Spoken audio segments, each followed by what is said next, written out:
Let's take this question. The smallest division on the main scale of a vernier caliper is 1 millimeter. तो ये मुझे main scale division मिल गया. 1 main scale division is 1 millimeter. ठीक है.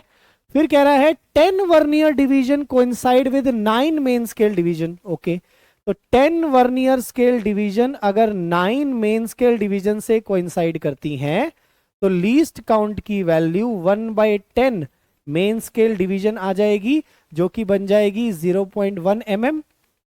Correct.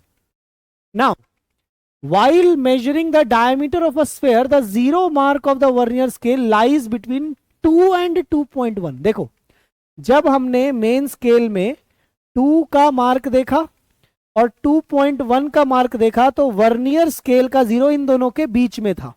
तो एक बात बताओ, तो इसका मतलब ये अगर वर्नियर स्केल है, इसने 2.0 को क्रॉस कर लिया ना, तो हमेशा लेफ्ट वाली रीडिंग को ही मेन स्केल रीडिंग कहा जाता है. तो मेन स्केल रीडिंग हो गई हमारी 2 और 1 मिलीमीटर थी तो 2 मिलीमीटर हो गया आपका.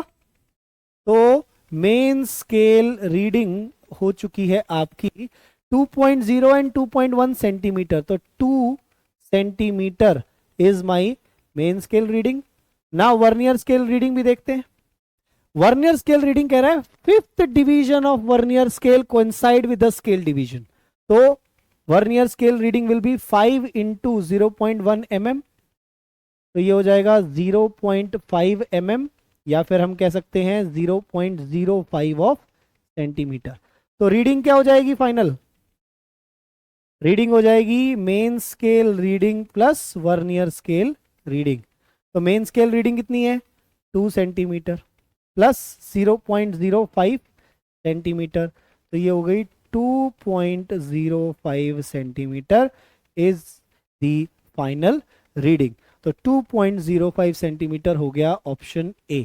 This must be the correct choice. Clear है पॉइंट सभी को? पक्का?